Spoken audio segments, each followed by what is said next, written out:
connected. Hey, let me take a look at it. Hi guys. User joined your channel. Hey. Hello, everybody. Hello, everybody. Hi to those that have just joined. Hi. The petrol, they only built 3 of them. 27 glide ratio, 6G limit. Holy hell. That's quite something for, what is this? 1938. Yeah, when you got 2x4s for wing spars.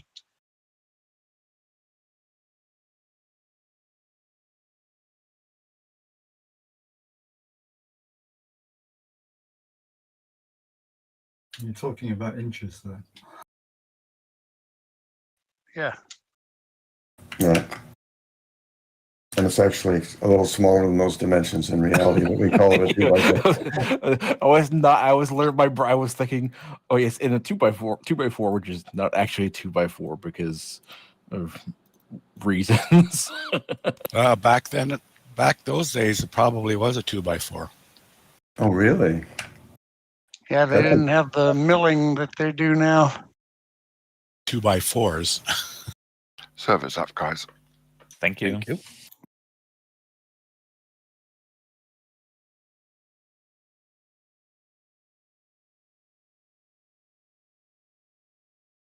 So what's the plan to fly today with 45 wing loading? I've taken a look at the Polo, and up until 230, the JS1 should be the best, and the Ventus 3 is second best. Ah, okay. I think I will try the JS1.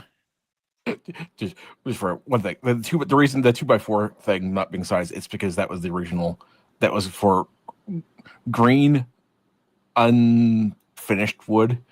So by the time you actually let the wood dry and smooth it out, it always ends up being smaller. So that's kind of why the 2x4s and so all that dimensional lumber is smaller than what it says it is. You know, I never knew that. Yeah, I don't understand why they went with that instead of being the final size, but that's apparently just how it works. With like guns, look at the caliber size.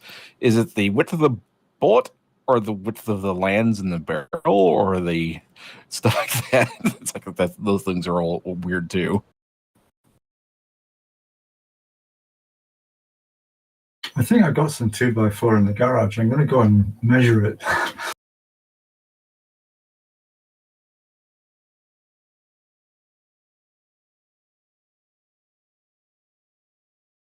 So actually, first proper flight I do now with the SciTech pedals. User joined your channel.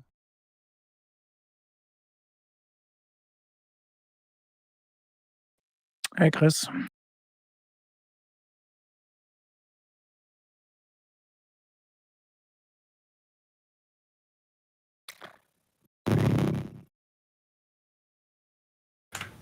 So I see on these polars that the JS1 and the Ventus overlay each other until about 200, where the Ventus is better and the JS1 starts rolling off. The JS3 is anything above 150, it's lower on the curve. So just my opinion on it, based on plotting this stuff out. Which is why I'm going to take the interiors, because it's worse in every way. Yeah, I didn't do that one. On the Polo, I was actually seeing a better JS1. Well, I plotted it out, and I can dial in anything I want for weight. So, and I did verify it's linear wing loading, and how the shift of this curve shifts is linear. So I don't think that's an error. Just my opinion.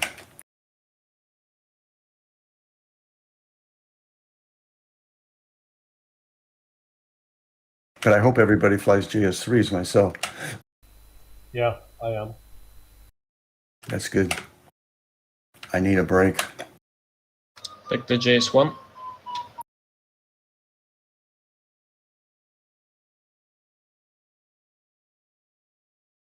By the way, do we have cloud flying penalties? Yeah. I think I saw 100. that there was a Yes. cloud flying penalty today. Yeah. 100 points. 100 points. So it better be worth it.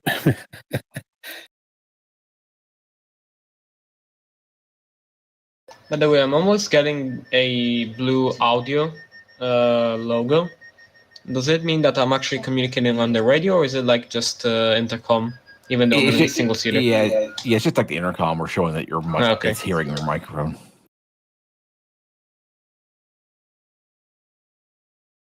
User joined your channel.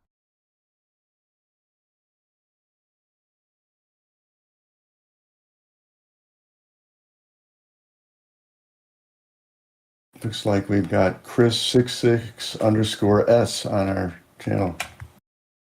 Yeah, I think it's Chris Schöneiß, Charlie Sierra, but Oh, he's changed his name. didn't Yeah. work audio, I think. He installed TeamSpeak New. He had a new computer. It's funny, he spells it with a K. Good morning, guys. Hi, Dave. Good morning. Hello. Good morning. Do I Hello. sound okay? Not scratchy today? Yep, sounds good. That sounds good. Yeah, it's very good, Dave. Yeah, I found out it was my virtual desktop that was doing it yesterday.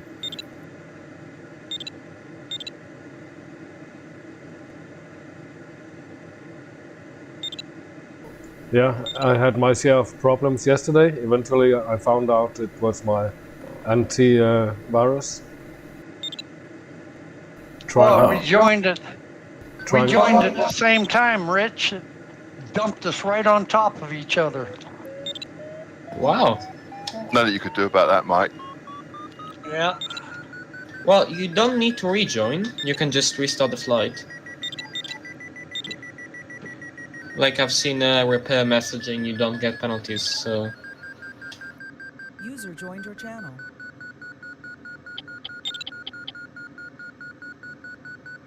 I just needed to load up my LX profile with the new update again.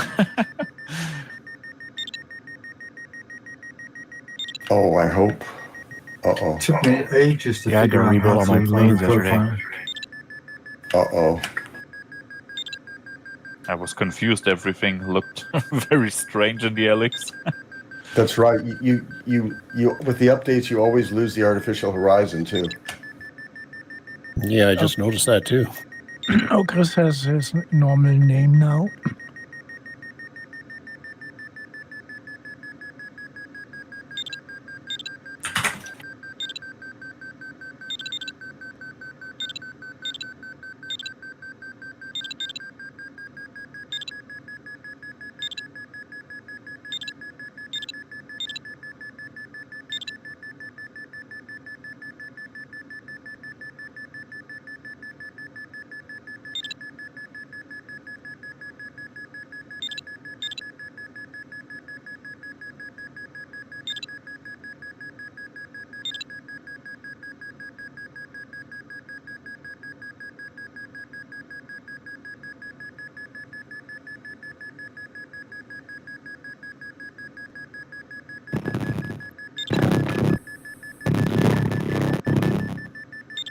Oh dear.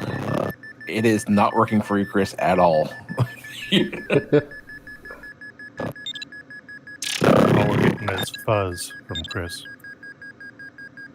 Yeah, that feels more like an engine than a person. But welcome back, Chris. Long time no here.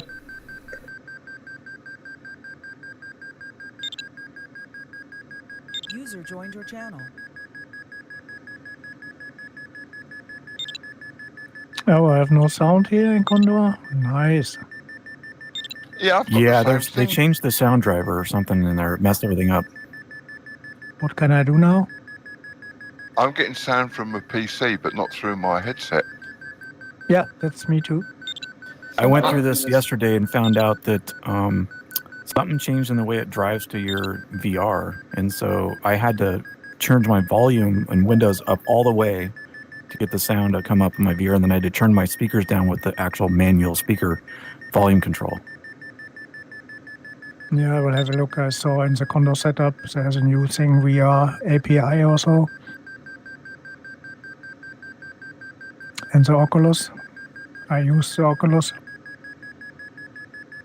Yeah, I'm using Meta Quest 3, but I'm using it through Revive and Steam VR and then Virtual Desktop. But I haven't tried it with Oculus. But yeah, it definitely changed the way my sound worked. I didn't have any sound. I missed the Marburg Open because of it. And then later discovered that I still had sound. I just had to turn it up 100% in Windows so it would pass through to the VR. Yeah, I mean in Condor setup, VR setup. How come? Yeah, it removes your Oculus. You have to set that again in the settings. So how come you're not just using the built-in Oculus drivers for Condor to run the Quest 3? This setup works better than the built-in Oculus drivers. John, though, you probably should have taken off the bug wipers for today. We do not have bugs. Well, there's no negative. we can't really. Can you even turn them off? Yeah, I mean, as long as they're not part of the fuselage, you can remove them. Well, I don't think they add drag.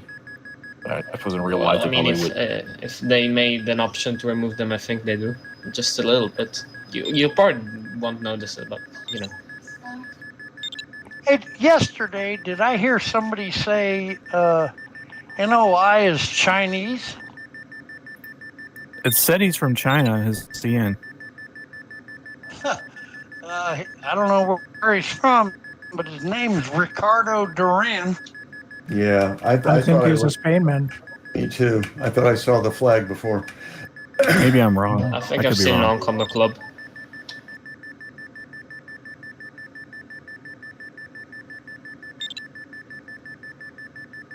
So cloud base is like 3,500, but we have to start at 2,000.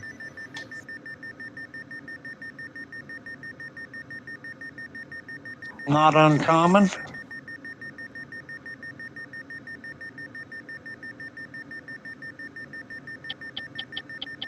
And when you look at the mountains, I have the feeling that 2,000 is basically like already being in the ground.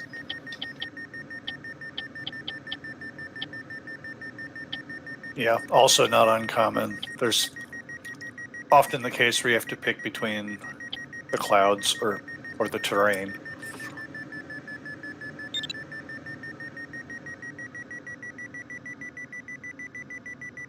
The circling polar thing is kind of interesting. I really like the circling polar. It hasn't taught me too much other than when I bank steeper, I always fly faster, but I've been flying too much faster. And I didn't realize that until I actually saw the circling polar. I used it in the 126 test last night. I flew it said 34 was the best speed for thermally, and it was. So it actually helped out. Yeah, in the 126, that was actually something. Is that Dave who just said that? Yep. Are you for the US Soaring Discord? I started a subthread on that, and like the first thing that came out was that in the 126, regardless of the thermal strength or the thermal width, it pretty much tells you that 34 or 35 knots is optimal. That was a surprise to me.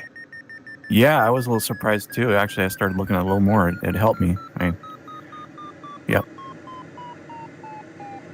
Yeah, the 126 in particular, it wants you to fly flat, slow. Yeah, I think best glide's like 53 or something, 53 knots. Real slow, slower than you think.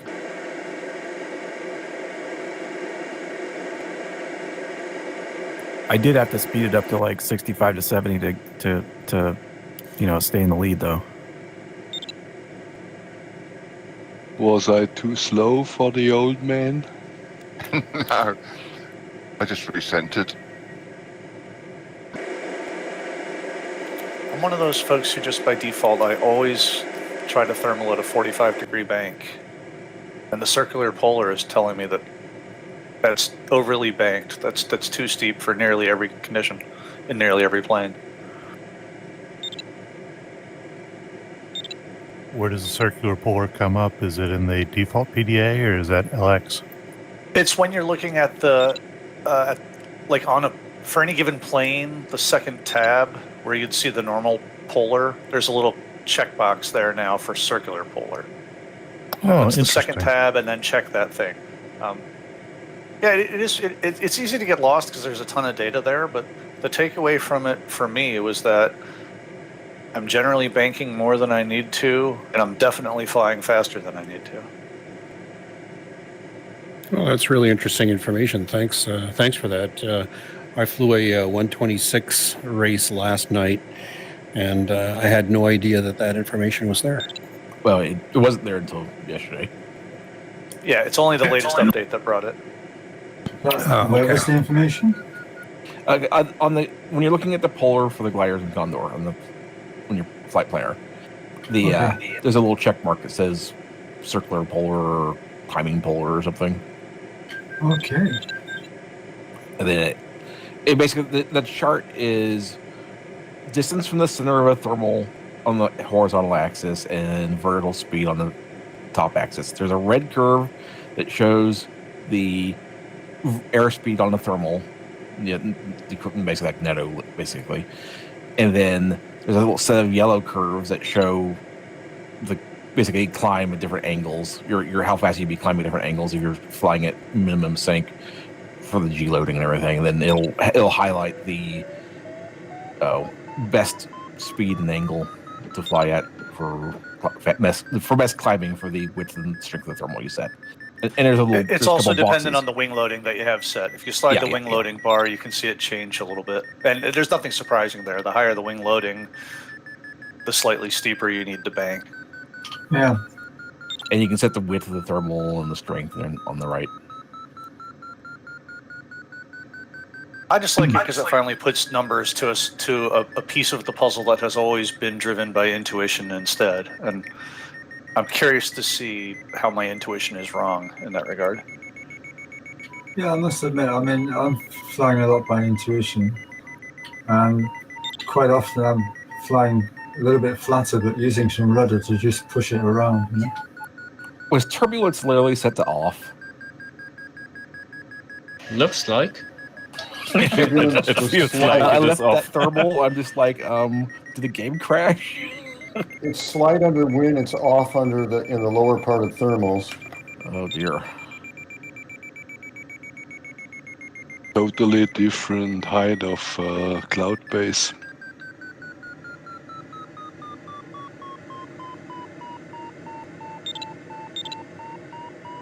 And Bruce, Doug here. Was it you that was talking about the AHRs being turned off on your LX?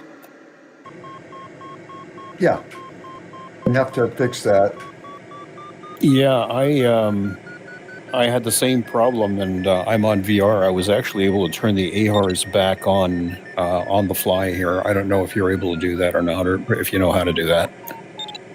I think if I screwed around with it, I probably would find it in there. But I just got out and fix it up. Hi, Stephen.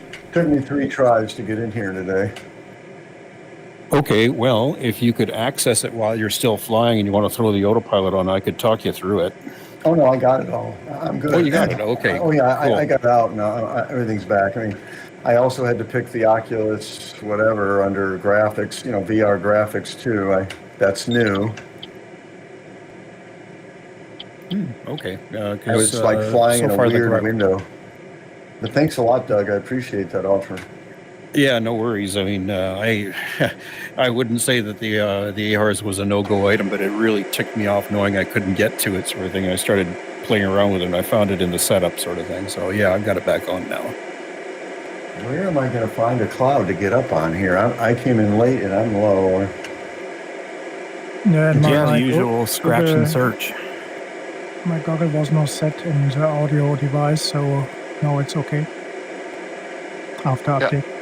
I went back to the desktop to pin in Kotasa, and when I came back into VR, it sounded working. Yeah, that happened to me as well, something like that. When I first went into VR, it was nothing. Then I went out to do something and came back in, and there it was. Yeah, Yeah, I'm sure. in Windows. I'm going to need to remember to set up my hat button for the LX because it's not working anymore. Oh man, wonder what changed that. Yeah, nothing changed with my LX at all. Everything's working fine with mine. The hat button sounds like a setup thing, not a LX thing, of course. But so the stick, that stick selection isn't, and your setup's messed up. Yeah, that's interesting because I didn't fly. This is my first flight after updating, so. Yeah, me too. Me too. I didn't get a chance. Updated 15 minutes ago. Yeah, me too. I did a quick test in a 126, and that was it. So. Oh, figured it out. It was, I just needed to hit the button for my hat, and now it's working again. Oh, good. Did anyone notice before the update you could select your sound device in the mic and radio settings, and now that's missing? Like there's no way to set that anymore. Does it just default to whatever you have set at the system level? Yeah, that would actually be the better way to do it, I guess. There's a drop down. You could actually select each device you wanted individually, but that's gone now. Well, it said that in the release notes that they were changing how that worked. I mean, no one really used it anyway, right?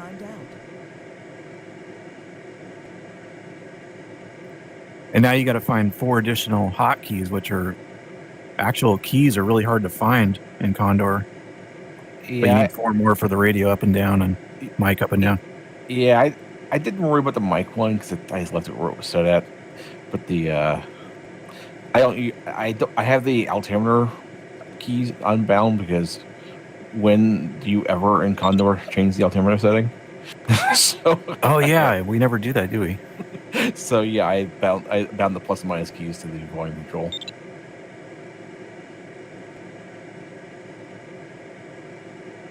Wow. It'll be a long day if I don't find a cloud here to start with.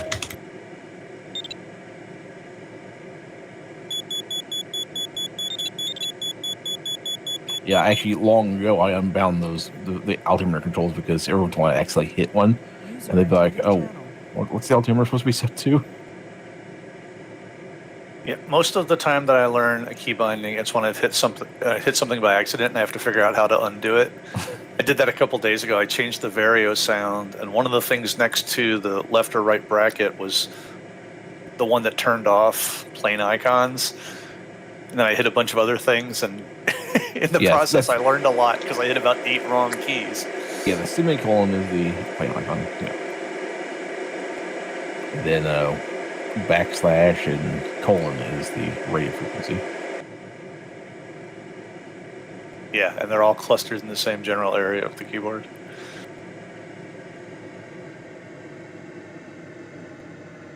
So, Bruce, yesterday after we were talking about going in and out of the AA tasks, I discovered how you can go in flight with the LX, and you can actually change your position on the turn point at any position in the circle.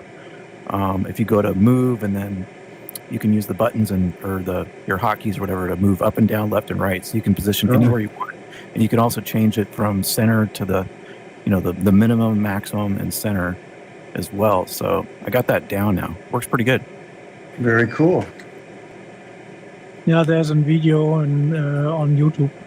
Not sure that's for AAT, of course, only, right? You want to use that? Meaning you can move your position that you want your arrow to show anywhere you want in the circle. You got up and down, left and right, just by using the hotkeys. That's for the LX only, not the default PDA? Correct. The default PDA, you can move the starter point, too. This was a default, yes. I guess I've been relying pretty heavily on XCSOAR for AAT tasks. Yeah, the default PDA works just fine, too. I've done them. I had both running at the same time, but yeah, you can move the target point around in the sectors. That's important when they do AAT tasks in the mountains, because typically in the mountains, a ridgeline will define where you want to turn. You need to be able to set it rather than just let it guess. I also discovered you can use the hotkeys if you use the pan feature, and you can pan around the screen on the LX as well. Can you do that on the standard PDA? No, if you're doing a AT task, you can actually zoom. You can select different turn points, and it'll zoom in on them.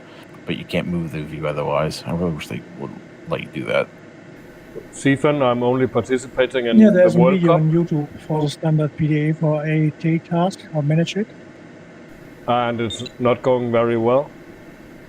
I missed a few flights as well. I also changed my screen yesterday on the LX to, instead of just being one like stationary, it actually circles with me, which is, I think, is a little better for me.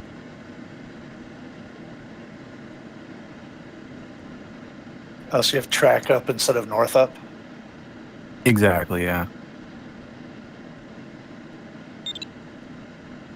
You getting the restart there, Bruce?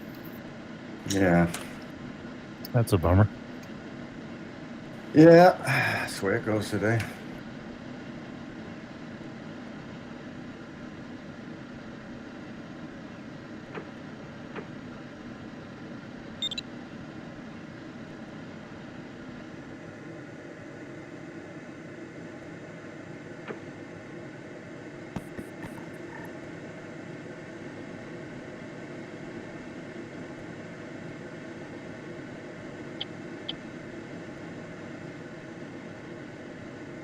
I did a restart, and I came in, and I'm immediately in a blue thermal. It just dropped me into a blue thermal. John, are you that's sure handy, you 'cause want I to go see that where way? you're at. What? Are you guys sure you want to go that way? Yeah, I'm Not sure, but I'm we're going doing directly into a thermal right now. To get the thermal. Oh, to get a thermal. They must have felt sorry for me. Okay, yeah, that looks quite interesting. I love it. I mean, it's 4.6, 4.7 netto. Yeah, Bruce, I see where you are, and that's kind of where I want to start. If there's a climb there, I might just hang out and see if It's not over might the just line. go over to you. It's not over the line, and it's blowing down. Oh, the you're line. inside the sector? Yeah. Inside the sector? Oh, Yeah. okay, never mind that. Wow, what a break. This is nice. Coming straight at you there, Bruce. Yeah, if you haven't started yet, this is useful. Well, I need to lose altitude, but I think I'm going to use that to gain it back. No, you can't because you're inside the sector. I forget what it said. Is it a no start for high circle or?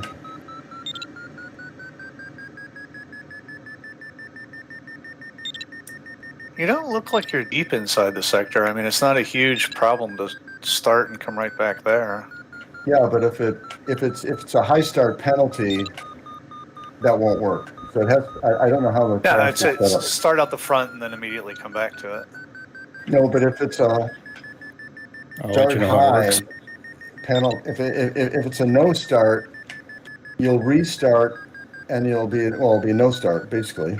Oh yeah, Yeah, you'd have to it's go up a no to start and stay And not above a the no sector. start. That would be tough. If it's a You're no right. start I see. penalty, Yeah. or a high start penalty, it'll get you. If it's a no start, you're okay. No, you'd have to start out the front and then get above it and get back into it before getting below it again, and that's not worth the hassle. Yeah. Well, I mean, I don't know, maybe somebody smart would think Nope. that's a I good see idea. I see the gaggle climbing over on this end. I'll just go follow the gaggle, like the lemming that I am. Okay.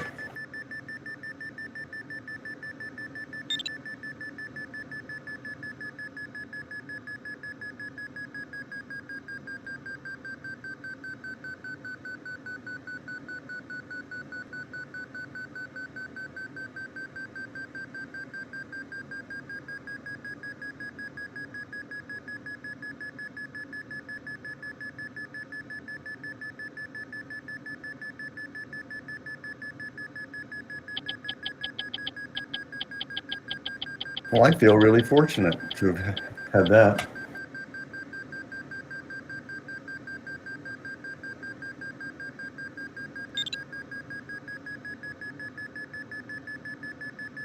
So, have you guys started? Yep. Yeah. Yep. Yeah. Yeah, I'm about to. Oh, yeah, okay, yeah, you are off. Okay.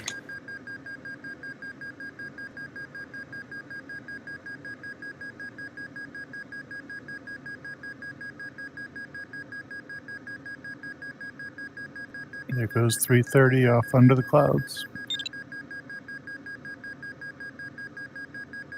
You let off on this side. Look there, Mark. Richard, Yeah. do you normally film with 5 or landing flaps? Well, previously I normally flew with landing flaps, but just today I've been using 5. And we had that discussion a while back when I always used L as well, but I found out the smart kids were, they bump it up depending on their speed.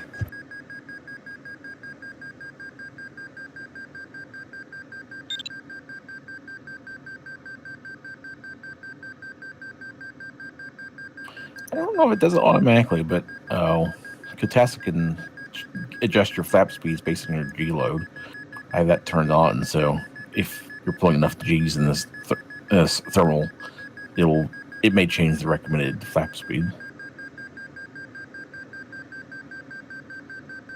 Yep.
Well, hello there, Rick.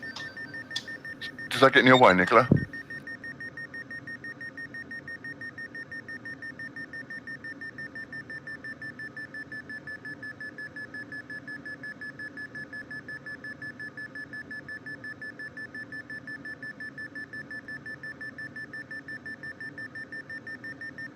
It's weird with no turbulence. Yeah, I know. Yeah, when I left that first thermal I was in, I was like, I actually for a second thought the game had frozen or something. I was like, no, that's still going. There's just no turbulence.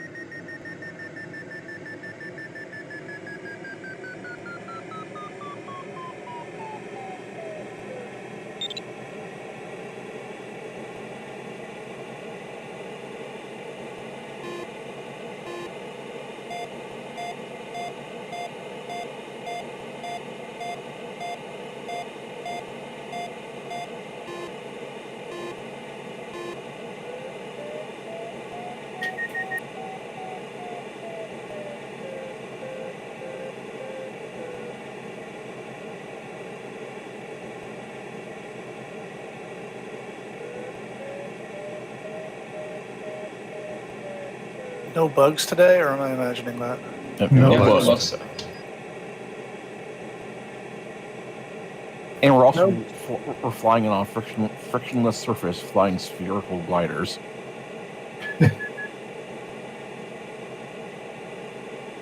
No turbulence, no bugs.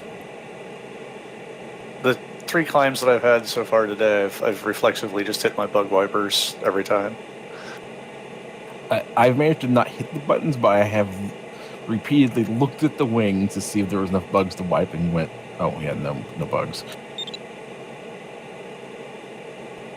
Oh, Chris. Good luck. Yeah, Good luck, to Chris. Chris. Good luck. So Chris can probably hear us, but just not.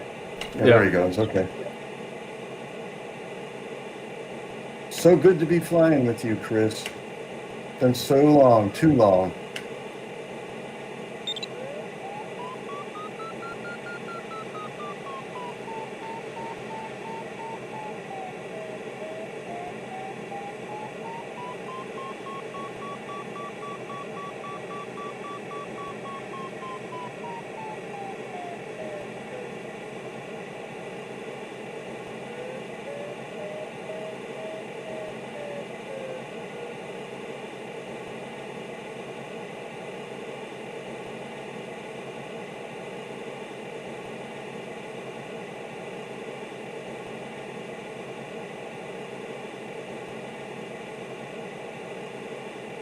Oh my gosh, I'm already getting close to final glide. I'm already 0, but still. Yeah. I just glanced down at XC Store. I was like, oh, that's fascinating.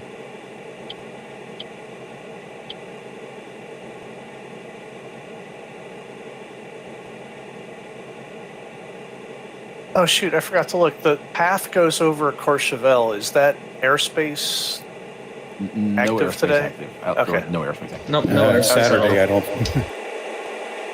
Can't imagine any French airspace being active on a weekend. Oh, did I say that out loud?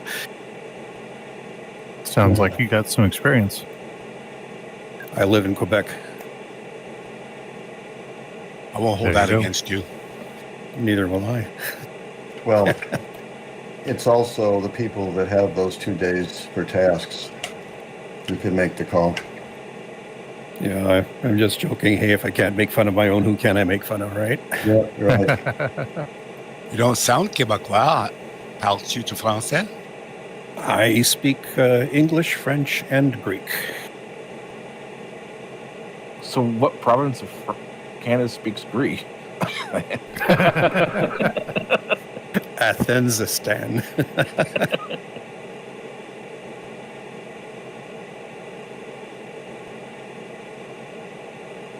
Yeah, my parents were Greek immigrants, and I was born here. So my mother tongue is Greek, but English and French are predominant in this province. Mostly French, actually.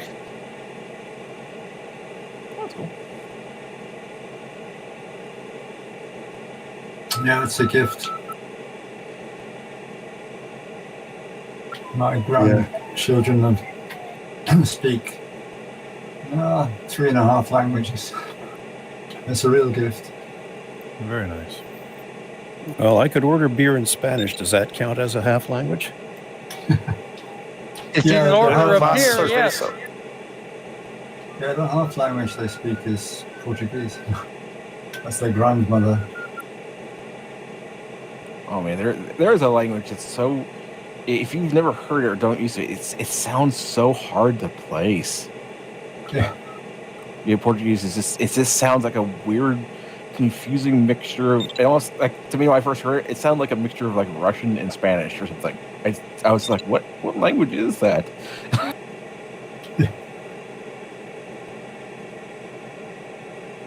Yeah, I spent about 6 weeks in Brazil on a project, and yeah, it was quite an education, I have to say, language-wise.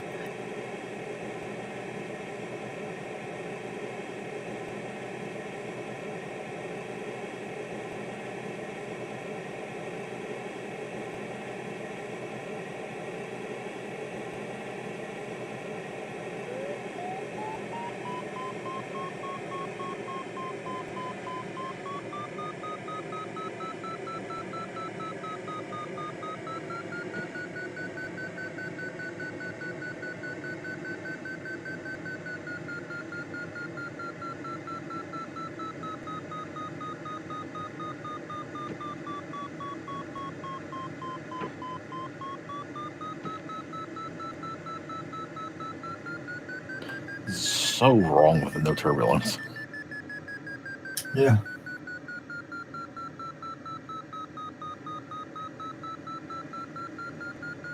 Nice to fly. It feels like we're in wave or something. Yeah.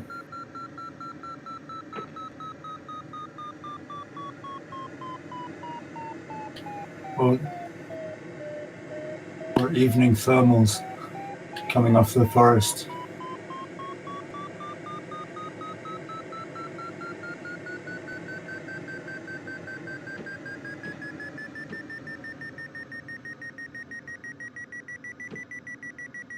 It's good here, John. Okay. Yeah, just look at this nice, looks like a pretty good line there.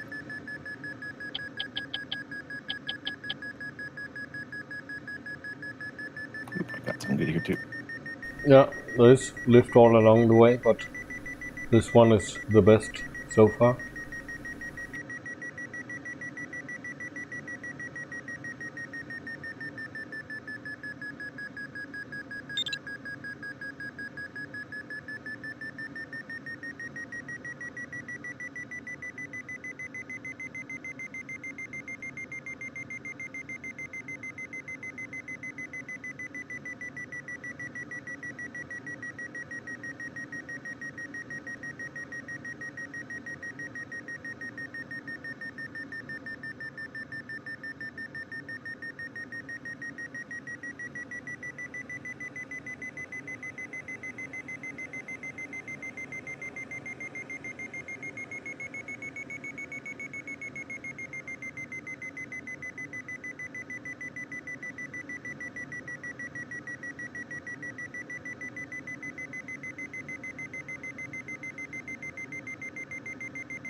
I did again. I went and looked at my wings, and my hand kind of wanted to move towards the the bug wiper button. Just don't look at your wings.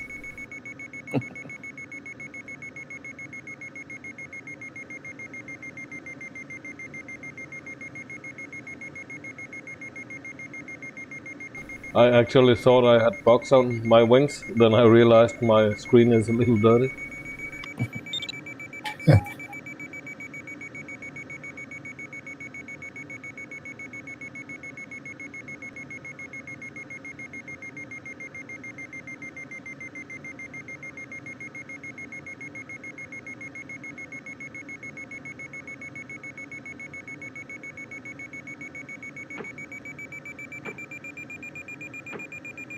Sorry, Danny, that was me.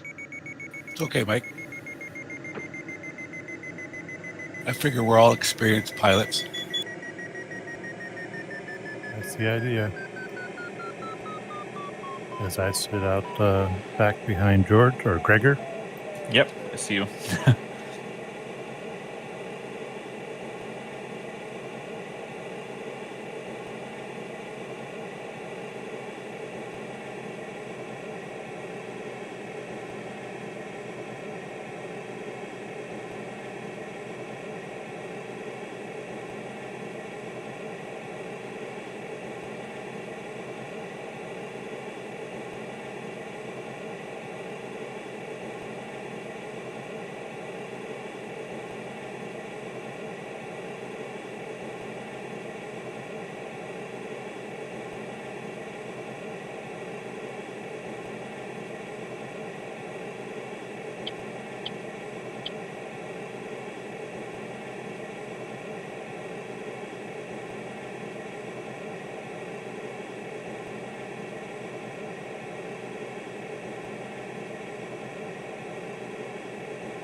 I'm thinking this is going to be another one of those days where the times are really close.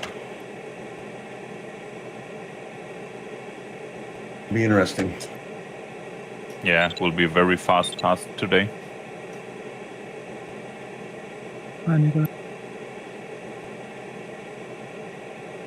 And Mike spots us a few points. Say what? Saw you dipped into a cloud. Oh, yeah. 2 points. Thanks, Mike. Mic check.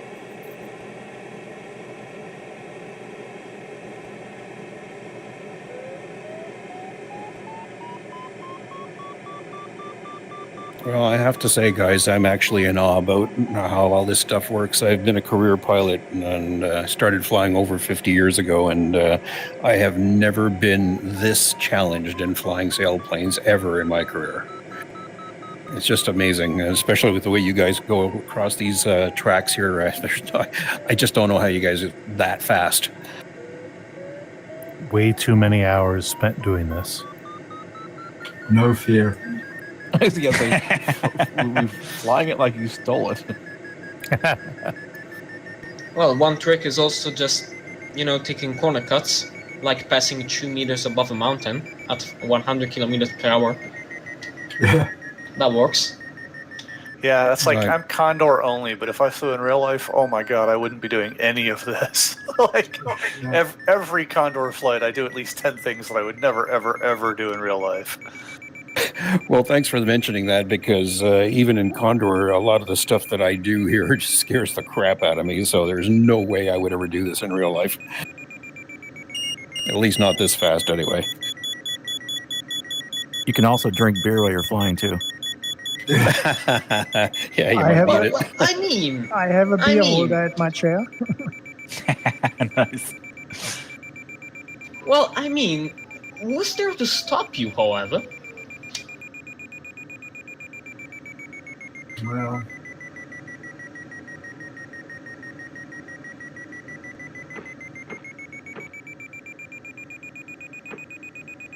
No, seriously, this scares the crap out of me thinking about doing this in real life.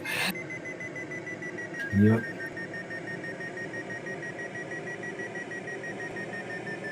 Well, at least the good news is out here, there's, unless you get really ridiculously low, downhill is always a viable option to get out to someplace where you can at least land.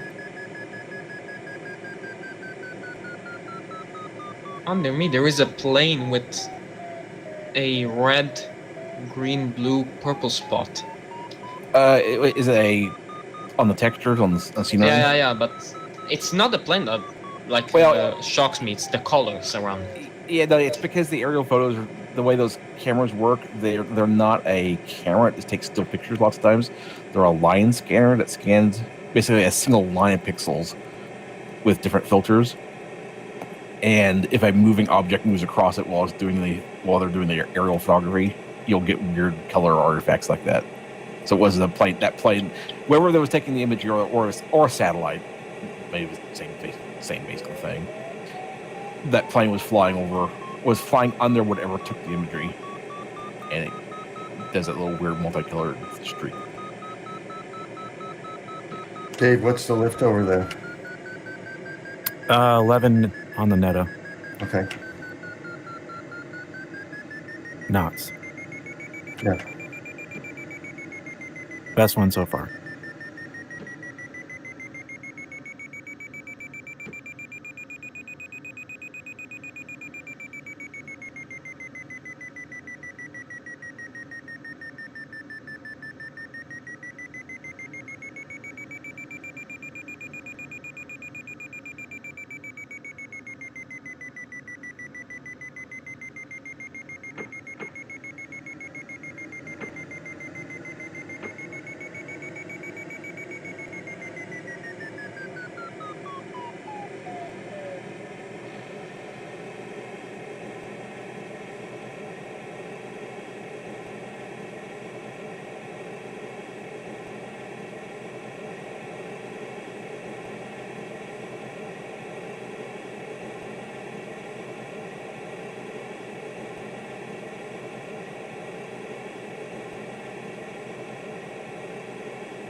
Hey, John, what's that on your wing?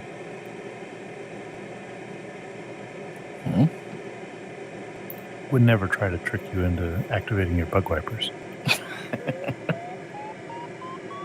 I was looking like, is there something on the paint job of this glider? I didn't see anything on the wings.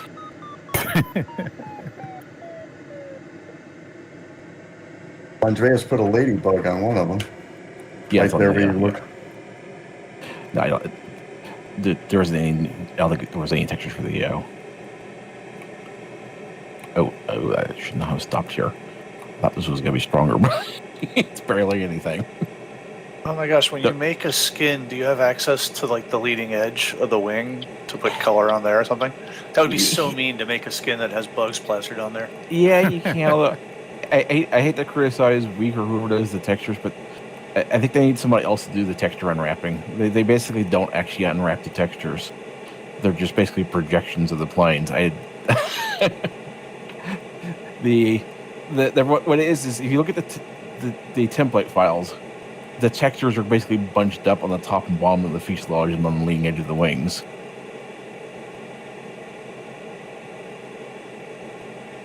I've seen that in the Aster, they actually left the template as a livery.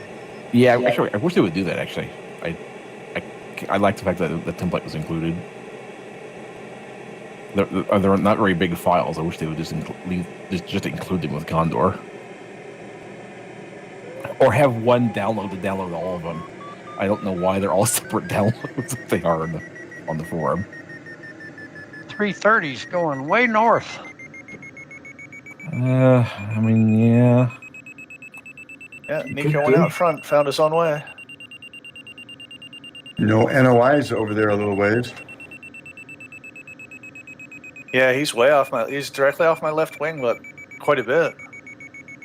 Yeah, about 9 kilometers or so, easy. I'm doing a terrible job.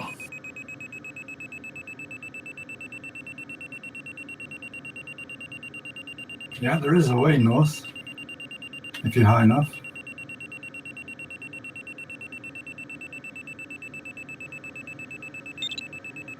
It's wild to curve around this peak to thermal. Wow, this is a strong one. Yeah. Jeez.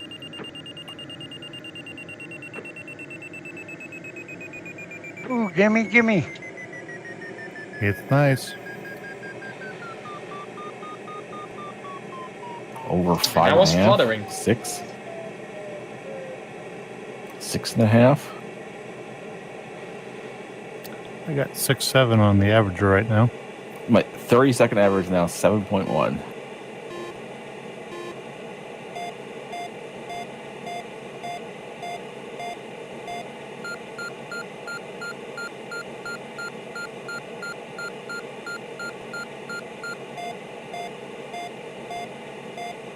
Jeez. What? I just do not understand these thermals sometimes. The thermal strength in Condor3 is just confusing.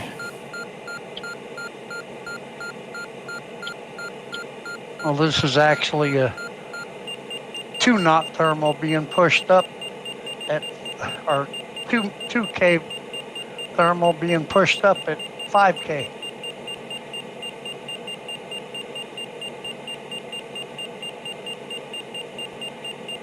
How you doing over there, Danny? Ugh, you don't want to come over here. Don't even bother.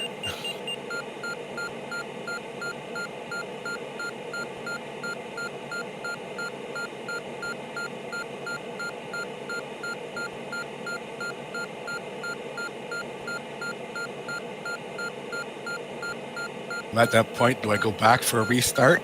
Maybe. Yeah, I think so. It's only 13, 14 minutes. Well, we'll see what happens. I'd rather go back and try than go the other way. You're 55K out. You gotta really hurry back if you're going to. Yeah, but I got going the other way. I'm not going to make it, so.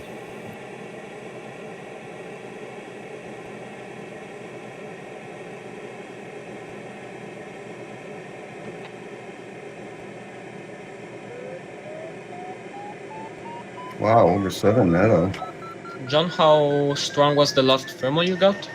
When I left it, it was 7 meters per second. Jeez. Yeah, I got there too low and I couldn't get it. Found some bits of it together with the mountain, but last I got was like 3 meters. So I'm down here at 3-1. I think the ridge will do the job. Granted, you now can push VNE all the time. You catch that low, John. It seems like that could really make your race. With that cloud, the thermal I caught, we got it right, literally at the top of the mountain. That's perfect. The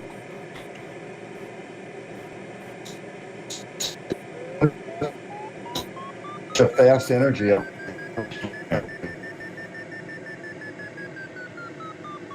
Gregor, yours is on.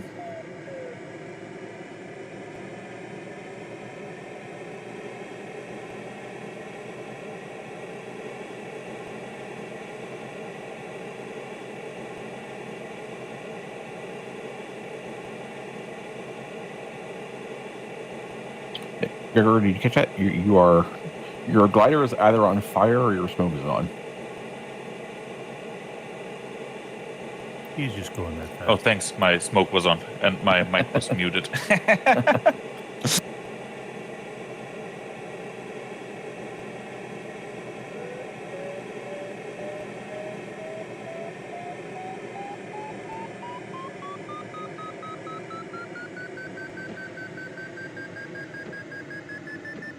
Just one other thing that you can do at home is smoking. TeamSpeak is really breaking up today. Yeah, I had the same thing. Maybe that's on his end. Yeah, no, it's the server. TeamSpeak server is acting up. Am I audible now? Yeah, you seem fine now. Actually, I'm pretty sure it's the TeamSpeak server. But right. It's working fine right now.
I forget if it was last Sunday or last Saturday's Tchin Tchin.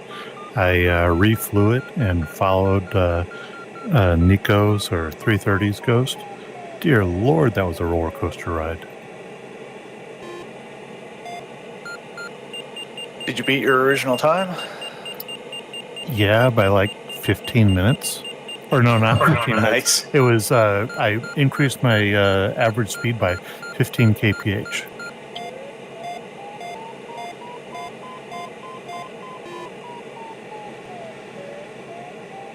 And so I went from being like 7th on the leaderboard to, now of course, hindsight 2020, but went from 7th to being 10 seconds faster than Nico. Nice. But he never circled after he started. I don't think he has today either. Oh, yeah, he stopped multiple times. Well, and that one where we had all the about the second half of the second leg last weekend was ridges that were 90 degrees offset from the wind direction, so they didn't really give much lift. He never circled and he would do like 70 to 80 degree dives getting out of lift to get back up to cruise speed. And then when he got to another bit of lift, he'd pull up at about the same angle, put it right on stall almost, hang out for until the lift went away, and then dive again. It was wild. Yeah, a lot of drag and a lot of losses in that hard pull. Yeah, if you pull and push really hard, you lose energy. I mean, on days with wide thermals, though, it's still a net gain. But to be super aggressive about it. Well, I do. If I dolphin, I try to do a gentle pull up.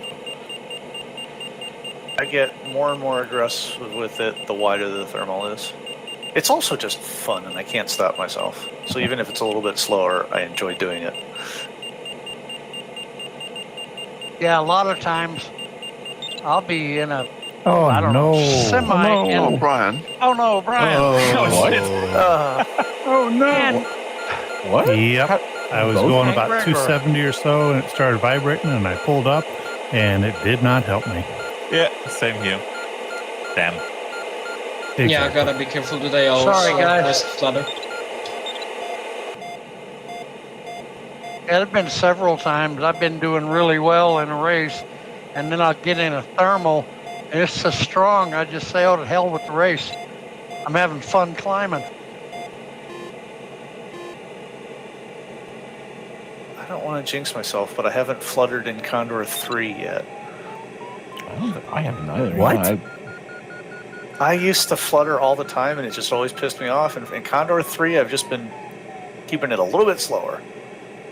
I make sure I flutter several times every flight. Oh no, I've had my wings shake. I just haven't ripped them off yet. Oh. I keep it right on the edge. Like I say, that scares the crap out of me, guys. I've experienced flutter for real, and oh boy, it's. Let's just say you don't want to be there. If you flutter for real, don't you have to send the glider to do an inspection?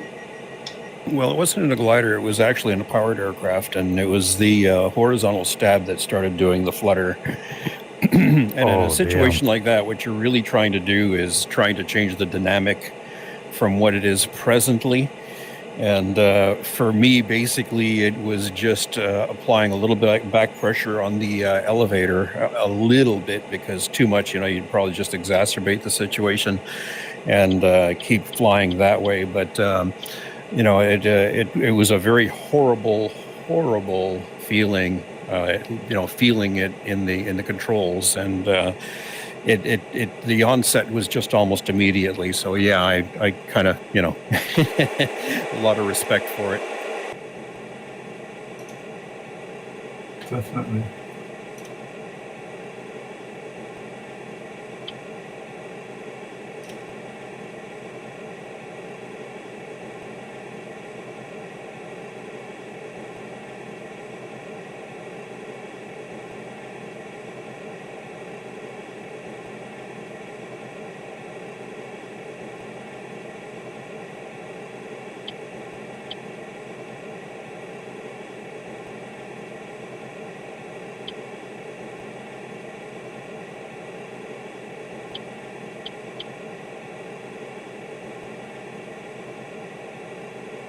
Did you ever read the book by Neville Shute? I think it's called The Reindeer or something. Anybody? I'm sorry, say again, couldn't hear you. Neville Shute, I think it was, wrote a book. He used to be, and it was about fatigue actually in aircraft. And that was just, when they discovered the fatigue, I think, probably. Did you say Neville Shute? I think it was Neville Shute.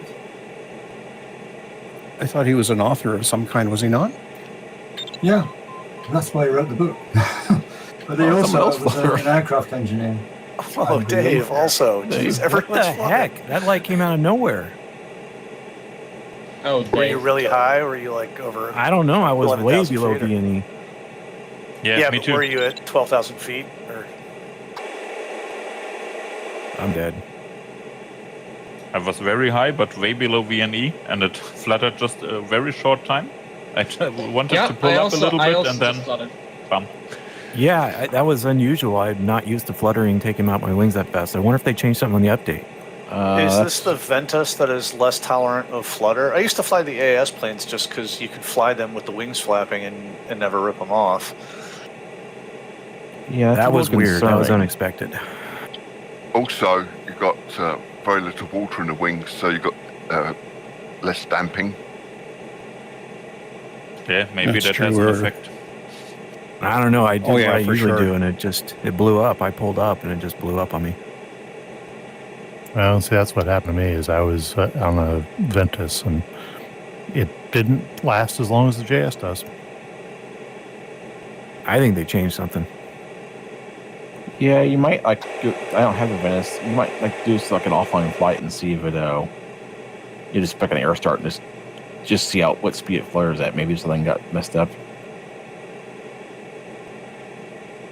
But remember the rule, the thumb rule. 1K of altitude is minus 10 kilometers per hour. Do you remember roughly how fast you were flying when it happened? 250, 260, I guess. Yeah, I was at 270 down to 260 by the time the wings left. That was so weird. That was it blew up way faster than it usually does. Usually it gives me an extra second or two. The fact that 3 pilots today have ripped their wings off and all said the same thing, maybe they did change something. Well, my experience is if you push way past the flutter speed and it starts, it does tend to just be blam. if you're kind of on the low end of it and it starts up slower, but it doesn't always start right away. Yeah, but I wasn't accelerating or something at all. Just a normal cruise with very high speeds. Same. I wasn't going that fast. I just was barely inching up, and then it just fluttered, and I pulled up, and then it blew up. Yeah, Rick has a very good point, guys. Yeah, maybe just try it offline, make a little test, and try at different altitudes and stuff, and see. Maybe ours are flying higher than usual, so maybe it's that. Yeah, that could be. We're not that high. We're at 3,000 or less. That's not too high. Yeah, but normally I'm not that fast at this heights in most of the tasks.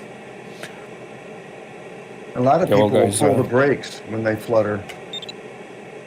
Yeah, that's what I do. Before I pull up, I will pull the brakes, because the air brakes on these planes apparently don't care how fast you're going when you pull them. Thank you. Congrats. I don't think I never pull the brakes when I flutter. I never pull the brakes. I always just pull up gently. Now, my first line of defense is to pull the brakes because I want to keep wings on. It seemed like the flutter speed was normal, but the recovery time was shortened or something.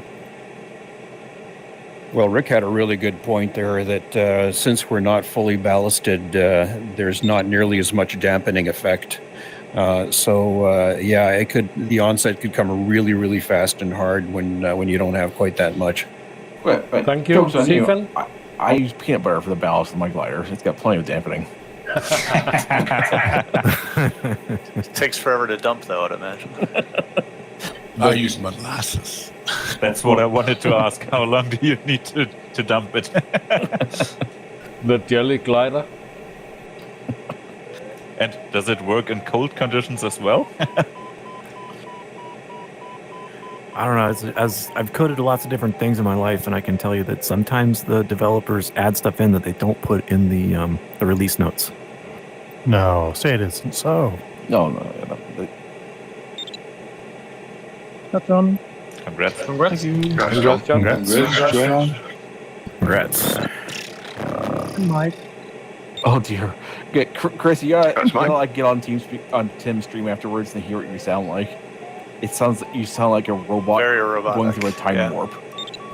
They could use it in the next Star Wars movie. Yeah, that's right. That's true.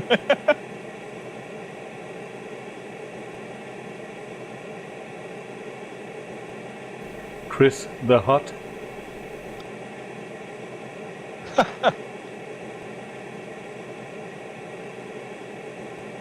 So I just looked up Neville Shute. He is he was an aeronautical engineer, and he wrote a whole bunch of books, and one of them was called No Highway, which was about fatigue. I think about that every time I see that B-52s have been flying for like 70 years, and they're all made out of aluminum. Yeah. Well, they do inspect them at least, so yeah.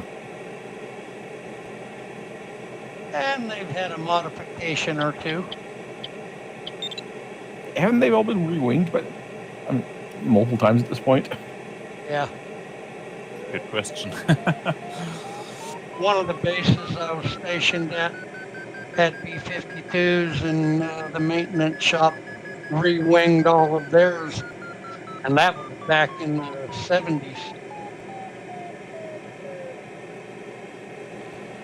I'm very excited to see a B-17 this year for the first time in Duxford in September. Very nice.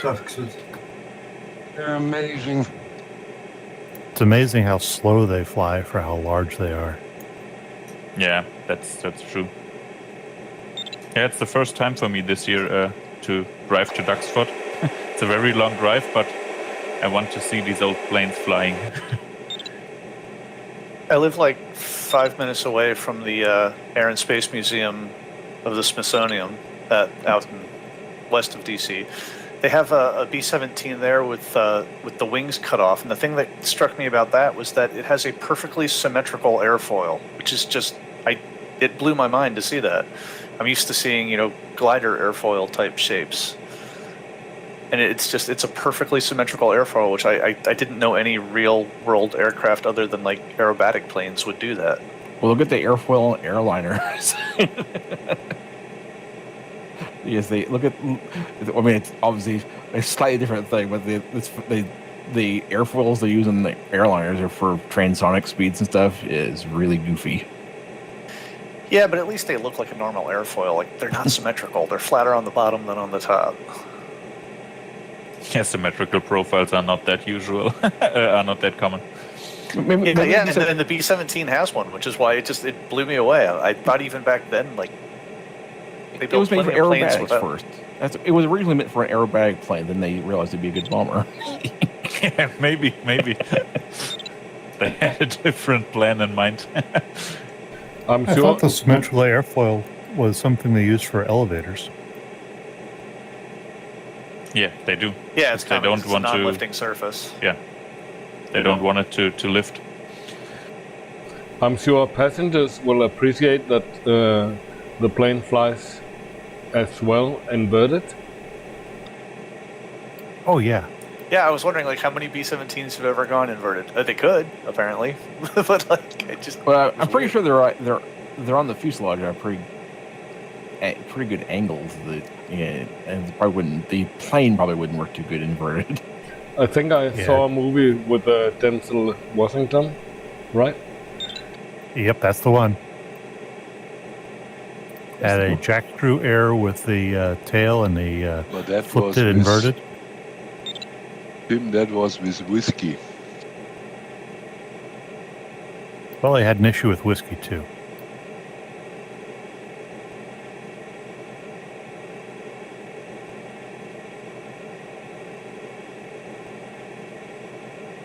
What's the name of that guy who did a 1G barrel roll in the Boeing 707? Oh, yeah. Tex something? Yeah. There's that one guy who tried to do a barrel roll on B-52. That didn't end well, if you're thinking about the video that I saw. Yes, that's one thing. Yeah, I don't know if you had mentioned it before, but it was Boeing's test pilot that did that on the 707. Yeah. Tex Johnson. You need to have really What big the hell are you balls to doing? do this. I'm selling airplanes, sir. Yeah. As long as you keep it at 1G. I wouldn't worry about the aircraft, but like would the engines keep working? Yeah, if you keep Well, it they at kept 1G, it at 1G. maybe, but- Yeah, there you go. Yeah, basically, it just looks. It just looks weird, but if you actually plan it out so that you know you're never going to be pulling more than 1G, and you already can't pull up at an angle, so you're not going to have to recover or do anything weird. Yeah, honestly, you could probably do it with passengers, and they'd just be like, "What's going on?" Well, I mean, if the windows were covered up, they might not even notice if you were smooth enough about it. That would be amazing.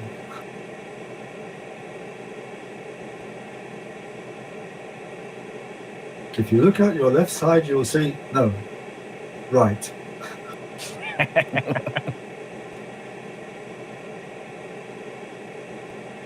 So I had a question. It seems like if you're in flutter and the wings are under stress, oscillating stress, and then you do a hard pull to kill the speed, you're adding more stress in one of the directions. Well, that's why. That's exactly right. That's why I don't pull up. That's why I hit the air brakes instead. That's why I just very gently pull up it, so I don't try to fly fast enough to flutter.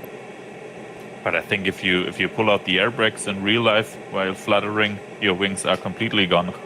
Oh yeah. It's in real life that you can't pull the brakes or dump the flaps above certain speeds, but Condor will let you do it happily. Did you guys stop for any thermals in the flatlands? No. My problem is I had Mark right next to me. It's a regulation that a normal aircraft is plus 40% on the high speed that he can pull out the air brakes. Congrats. Yeah, but you shouldn't keep your thumb behind the lever. I would not do that on the Nimbus 40M, for example, but you can do it. I did it once at 230 kilometers under a really big cloud, and it was not fun.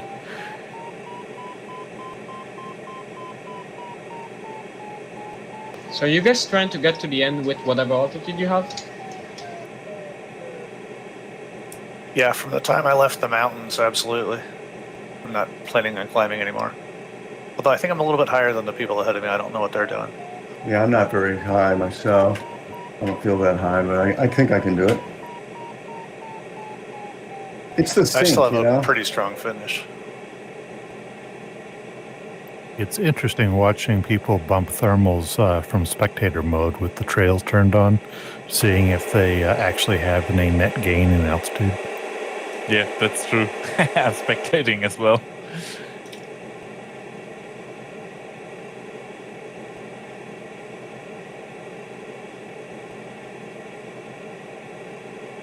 Oh, Nico's pretty low. Hey, Tim, out of curiosity, How what's low? your DDH? 68. That's close. Wow, Nico and JF7 are pretty low then. Yeah, I see. How low? 530, 520. How many kilometers left? I can't see. Give me a sec, I'll pull that up. About 10. That's like 7 kilometers with 400 meters. Yeah, I'm 13 out. I have a DDH of 111 at degree 5. Yeah, but it's 0, or you have to be on ground finish, no? I can't see that's that. why I just like to keep it a positive DDH so that if I run into the sink, I don't end up finishing and crashing or anything.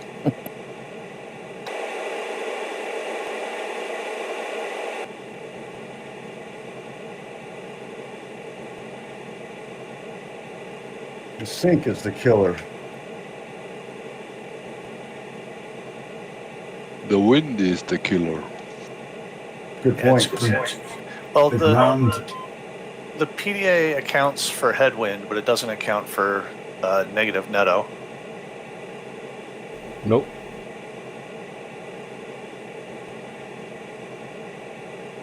Getting some horrible spill off the mountains ahead.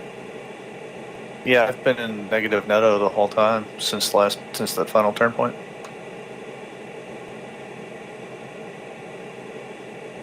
I bumped up from a few clouds and then given it all back before the next cloud.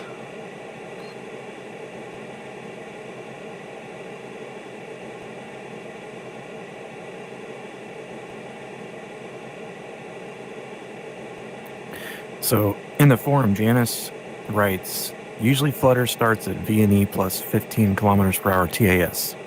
If you have a TAS box on your LX profile, it's pretty easy to edge fluttering and go max speed. What is TAS? True airspeed. Interesting. So 15 kilometers above VNE. Okay. Again, it's complicated. VNE changes with height. Yeah, it's the way Flutter. The Flutter does not follow the same exact curve that basically like your true airspeed does, because it's not just from the pressure. It's kind of a complicated thing. Is there any way to calculate it, or are we just guessing? Nico is there's like a rule. I don't know how Condor does it, but I think in real life, it's like halfway between the true airspeed and what the indicator airspeed would be, or some kind of rule of thumb you can use in real life. Thank you. Oh, 330 crashed so close before the finish. Oh no! Yeah, he flipped that building. Yeah. Oh my gosh, half a kilometer. Yeah, wow. Jeez. Congrats, Tim. Thank you. Congrats, Tim. Yeah. Well, congrats, Tim. All right, I found the true airspeed box. I'm going to add that into my LX styler here. Congrats, Rich. Congrats, Rich. Very well done. Thank you.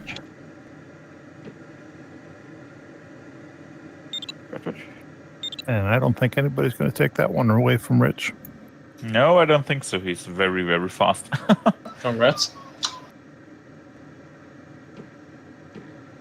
I think Rich is a closet big dog. Yeah. He just goes out everything I know, for Bruce. Sunday flights.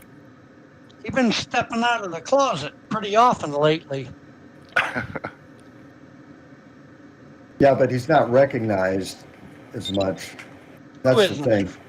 That's John. Congrats, John. Congrats, John. Yeah, Rich, you're the old silverback. Yeah. Miss John. I was trying to miss. I appreciate that. Not much of an airport around here, is there? No, and that windsock is just hanging. Congrats, Mike. Congrats, Mike. That's Mike. Congrats, Mike. Congrats, Mike. There's Mike. Congrats, Mike. Thank you.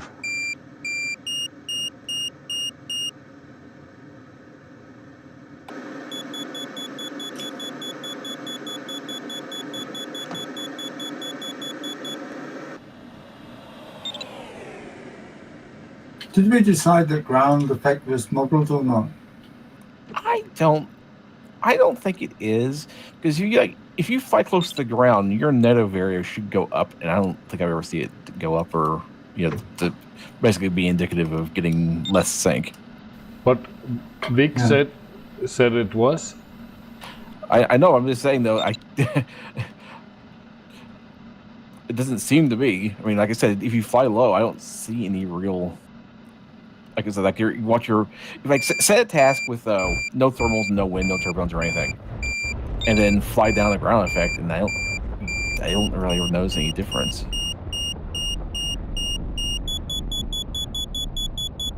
Maybe it's supposed to be on, but I remember for the longest time we didn't think the gear had drag or anything, but it definitely does in Condor 3 at least.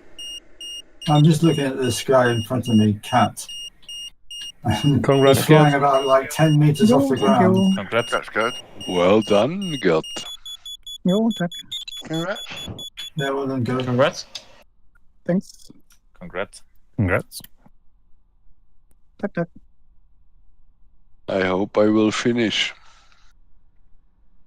4 You are faster. 4 seconds, Gert. Oh, yes. Oh, yes. Now you need to beat your wife at Yahtzee tonight. Yeah, I will do. And win €2. Oh, you play with money now? Yeah, the whole time for the holiday casa. €1 for losing and €2 for winning. Oh, that's very nice. And then you go on. So we have Yeah, we have a box with 500 euro could be in, and yeah, it's fun. Oh, that's good. That's like I play bridge with 3 other guys. Yeah. And go on holiday for the money. That's very nice. Yeah, Right. It's not much money, but in the conclusion, it's okay. Yeah.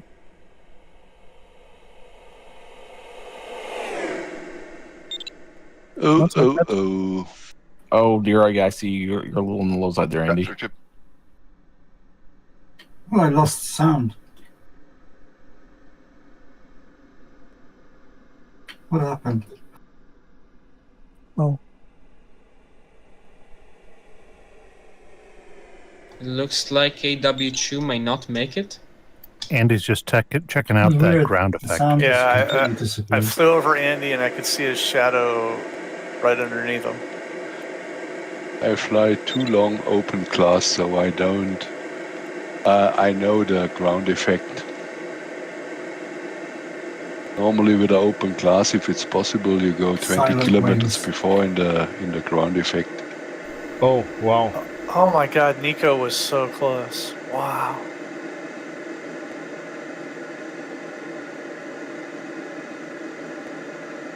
If there's a lot of buildings on the ground where you are, you're not going to get to do the ground effect, are you? Yeah, he'll make it. Right, Andy? Congrats, Mark. Congrats. I was too conservative on my last Andy's climb. at I really should have left 125 earlier. kph right now. Yeah, but with 18 meters, he will do, I think. Yeah, half a wingspan means you Down to need 115. Need to be below 9 meters. Yeah, don't forget, if you get close, Andy, do put your gear down so you can roll through the finish if you get that bad. But I think you're fine. Down to 100. I will put out the gear. If you start getting close to stall, then you should start dumping your water because they'll let you go a little bit longer. This is If your gear's out now, you can roll in. Come on, Andy. Oh, come on! Clench a little All right, harder. you're on the field. No! Bounce. No! Yeah. Keep going. Go. Keep Go, rolling, Andy. keep rolling. Keep the wings level. Go. Hold the wings, on. Barley. Yes, Yes. All right. Nice. Congratulations, Andy. Yeah, and thanks for the suspense. Oh my God, that was fun to watch. Nice. That was awesome. Yeah, but he had the best calculation for final glide. No meter too high. Left nothing on the table. field. Congrats, Nico. I would like to have Congrats. 100 meters more. But you used all your energy. Now it's time for a beer. Gotta recharge. Oh my God, that's so little energy to spare. That's hilarious. I finished with exactly an hour on my clock. Oh, yes. Oh yeah, nice. But it was so fun to watch Andy doing his final glide. Yeah. Oh yeah, 1/10 of 1 point. Wow. So no NOI looks like a Spain flag. Yeah.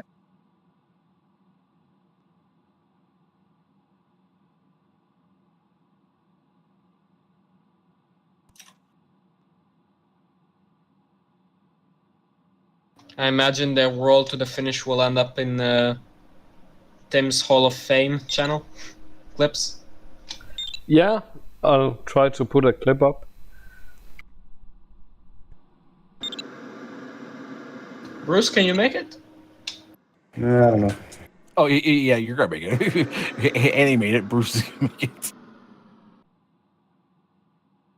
Bruce, go. Yeah, you got way more height on you than Andy did at that point. Yeah, Bruce is way higher than Andy was. But he's also faster than. Higher and faster. I prefer not to roll over the end. All right, can you do a loop after you land though? Yeah.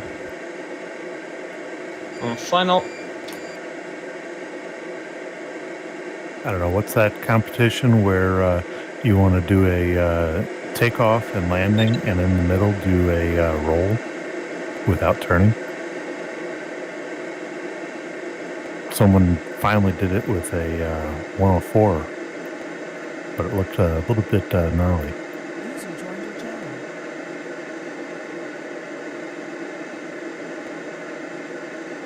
It would be interesting to see a sailplane do a touch and go and then do a roll and then land. Hello, Dagger.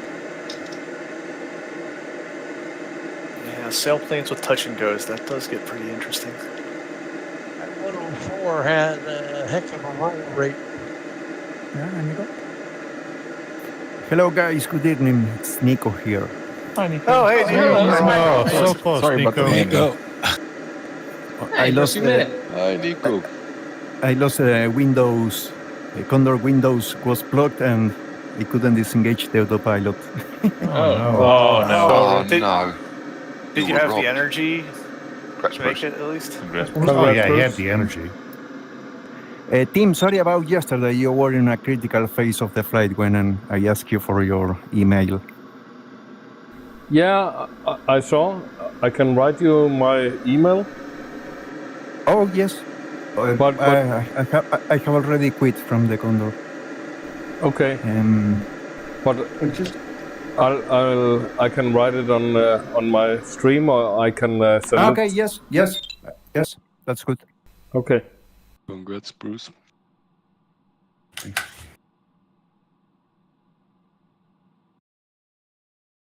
So, has anyone here bought the Aster? Nope. Yes. I have not. I used to fly an Aster CS-77, so I bought it for nostalgia reasons. Nice. How close does it match what you remember? I haven't flown it yet. I mean, they are structurally different. The 77, if I'm right, has a better nose. It does, yeah. It's got longer nose. Can you send me the Polar, perhaps? Want to see how it compares to the DG? The only Polar I've got is the one in Condor. Congrats. Is it club class or school class? School. Congrats. They put it in school class. Yeah, it's due to it's not on the official IGC, so they couldn't put it in club class. They had to put it in school. And is there any wing loading where it's competitive in any way? That's what I'm wondering. Like, I if I honestly have, don't know. I haven't looked. Yeah, I wish what we I'm could see the wondering- polars before we buy something. It's kind of hard to I hate that you have to buy it just to see what the polar is. Yeah. Yeah, I don't like that. Okay, Roger, team. Thank you, and congrats for all the winners. See you Thank you. See you tomorrow. Sure. See you. Bye. Bye. Take care, mate. Bye from me as well. It's dinner time. Yep, same. I got I'm going out with my wife this afternoon. Cheers, Enjoy all. your dinner, Richard. Have a good day, guys. User disconnected from your channel. Yeah, wish you all a nice Disconnected from day your or channel. evening, and see you tomorrow, guys. See you, Gregor. See you, Gregor. User Gregor. disconnected from your channel. User Yeah. disconnected Bye from all. your channel. See you guys tomorrow. Fun flight. Yeah. See you, Tim. See you, Tim. Take care, mate. Tim, have you already gotten the Aster? No, not yet. Okay. Yeah, if you get it, please send me the Polar on maybe Condor Club. But I will buy it just out of nostalgia because it was my first fiberglass glider. Yeah, it's understandable. After I really want to see if there are any competitive speeds for it. after flying 50 hours in the K8, it was quite an upgrade. Definitely. Yeah, I can imagine. Yeah. And I flew my silver bat in an Astia. They made me do mine in a K8. Oh, poor guy. Actually, it wasn't bad. I mean, it's not too bad. There are some masochists that try to go around with a K4. Just to put it in comparison, it's purposely made to be a flying brick, and it doesn't even have 50 meters of wingspan. And it's old. Go, Doug. So it doesn't even have 20 glide ratio. And it's slow. I fly all my C on the Wave 50.